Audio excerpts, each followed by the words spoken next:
अस्सलामुअलैकुम, क्या हाल है? होप ठीक होंगे, खैर से होंगे, खुश होंगे।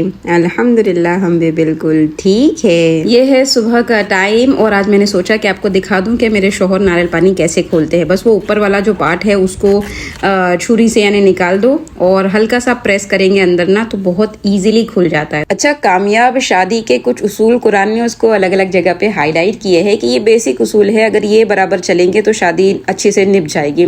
उसमें से एक एक जिम्मेदारी पर हम बात करते हैं कि अल्लाह फरमाते हैं अर्रिजालु क़व्वामूना अलन निसा, कि मर्द जो है ना जिम्मेदार है औरतों के।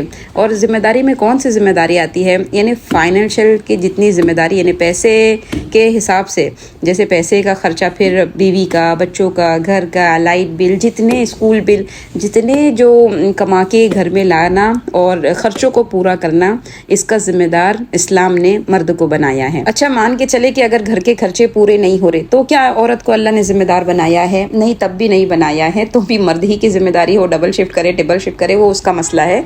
औरत का उस मामले में कोई मसला नहीं है कि उसको कोई फोर्स करे कि हम दोनों मिलकर कमाते हैं और घर का खर्चा पूरा करते हैं।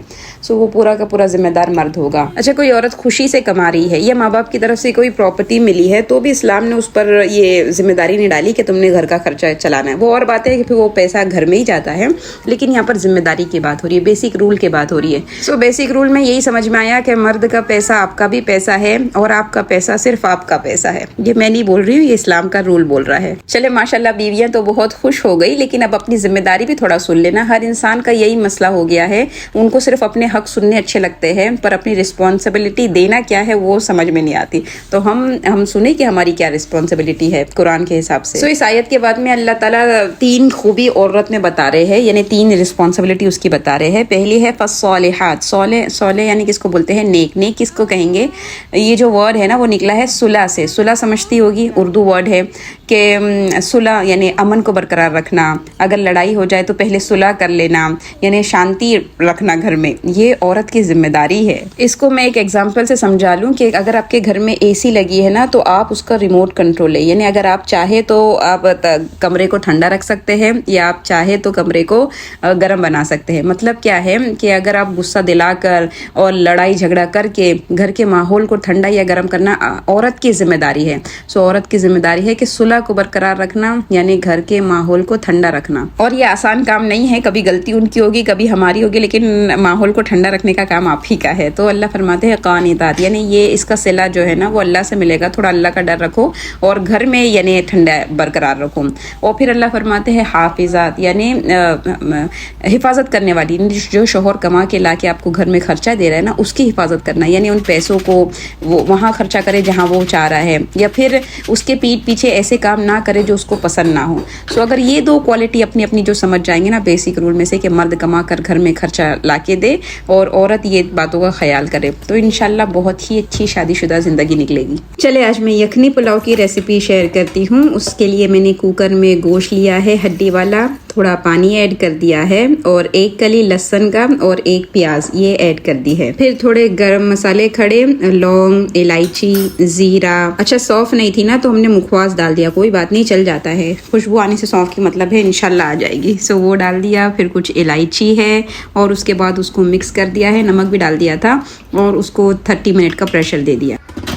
ये मज़ेदार सी हमारी यखनी बन के तैयार हो गई है। ऐसे भी आप पीना चाहे तो बहुत अच्छी लगती है। चले हम बघार की तरफ आते हैं। मैंने पतीले में तेल ऐड कर दिया है, फिर उसमें इलायची ऐड की है और थोड़ा क्या कहते हैं इसको, कड़ी का पत्ता, वो डाल दिया है। और उसके बाद खड़े मसाले डाले हैं, लौंग और ज़ीरा, इलायची, बस वो सब डाल के थोड़ी देर मिक्स किया है। फिर प्याज ऐड कर दी। तो प्याज को अच्छे से भूनना है, लाल करना है। जब तक ये प्याज भूनती है ना, हम ये गोश्त जो हमने उबाले हैं इसको छान लेते हैं, यानी स्टॉक हम अलग कर लेते हैं, गोश्त अलग कर लेते हैं, क्योंकि हमने सब इतने सारे वो खड़े उसमें मसाले डाले तो इतना सारा मुँह में आए वो अच्छी बात नहीं है। अगर हम यहाँ पर पोटली बना के डालते तो ये हेडिक नहीं होती, पर हमने डालना नहीं, इसलिए थोड़ा करना पड़ेगा। फिर प्याज में अदरक लहसुन ऐड किया है और साथ में फिर हरी मिर्ची का पेस्ट भी ऐड कर दिया, क्योंकि लाल मिर्ची पुलाव में तो तो डलती नहीं है। तो बस वो डाल के अच्छा सा भूने, थोड़ा पानी वानी ऐड कर ले। फिर थोड़ा भूनने में ही मैंने धनिया का पाउडर ऐड किया है और थोड़ी सी चिली फ्लेक्स डाले हैं और नमक ऐड कर दिया। बस नमक भी वो चावल के हिसाब किताब से डाल दिया है और उसको भून ले। फिर जो गोश्त हमने उबाला था ना वो उबला हुआ है, अब उसको थोड़ा भूनना है। तो अब जब मसाले भून रहे हैं ना तो उसी में फिर गोश्त को ऐड करके थोड़ी देर भून लेंगे। और उसके बाद ये देखिए घर का जमा हुआ दही है हमारा, तो बस ये दही को भी थोड़ा डाल देंगे। टमाटर नहीं डाल रहे हैं तो दही से ही काम चलाते हैं। दही डालने के बाद अब दही का पानी खुश करने तक उसको आपने पकाना है। अब वो आप ढक के उसको पका ले तो अच्छे से भून जाएगा थोड़ी देर में। और थोड़ी देर के बाद फिर अभी जो मैंने वो बनाया था, क्या कहते हैं, वेजिटेबल कट करके मैं फ्रीज़र में रख देती हूँ तो इजी हो जाता है। डालता नहीं है इसमें गाजर और क्या भुट्टे के दाने, पर मेरे पास था तो मैंने डाल दिया। और एक आलू भी, बच्चे नहीं खाएंगे, बच्चे ऐसे निकाल निकाल के साइड में करेंगे और फिर मैं वो खाऊंगी। और फिर बस ये जो स्टॉक बना हुआ था, यखनी जो हमने बनाई थी वो ऐड कर दे, अच्छा सा उबाल आने दे। जब उबाल आ जाएगा ना तो अब आपने चावल ऐड करना है। बहुत ही इजी और इतनी मज़े की लगती है ना। मेरे को तो ये सब बहुत पसंद है, पुलाव वगैरह, पर हमारे बच्चों को नहीं पसंद। बस चावल ऐड कर दिया है और अब थोड़ा पानी यानी सूख जाए उस तक हम थोड़ा फांस आंच पे पकाएंगे। और जैसे ही पानी सूख जाएगा उसमें तो हम उसको ढक कर धीमी आंच पे छोड़ देंगे दम के लिए। अच्छा, पुलाव हो या बिरयानी हो, अकेले खाने में मज़ा नहीं आता है, कचुम्बर वचुम्बर के साथ खाने में मज़ा आता है। सो ये आप दही वाला कचुम्बर बना ले। लेकिन अक्सर हमारे बम्बई में अगर इस तरीके की यखनी क्या कहते हैं पुलाव बनाओ ना तो ये इमली वाली प्याज की बनती है, यानी इमली की चटनी में जो प्याज डाल के बनाता है, बस मैं वही बना रही थी। उसके लिए मैंने अच्छे से प्याज को चॉप कर लिया है, फिर उसको एक बॉटल में निकाल लिया है। फिर उसमें मेरे पास हमेशा फ्रीज़र में इमली की चटनी बनी होती है तो बस वो ऐड कर दिया। थोड़ी गाढ़ी थी तो फिर उसमें मैंने थोड़ा पानी भी ऐड कर दिया है। इसमें थोड़ा सा कोतमीर और थोड़ा नमक और थोड़ी क्या कहते हैं हरी मिर्ची मैंने कट करके डाल दी है और अच्छा सा मिक्स दिया है। हमारे मज़ेदार सी पुलाव के साथ खाने के लिए चटनी तैयार है।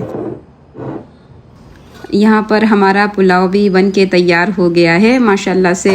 पुलाव या बिरयानी में चावल जो है ना खिले खिले ही अच्छे लगते हैं। और मैं है ना ये छोटे जो चमचे होते हैं ना उससे ही चावल हिलाती हूँ, मुझको लगता है इसे टूटेंगे नहीं। तो बस अल्हम्दुलिल्लाह बहुत ही अच्छा खाना बन के तैयार हो गया है। इंजॉय किया है हमने, होप आपने भी रेसिपी इंजॉय की होगी।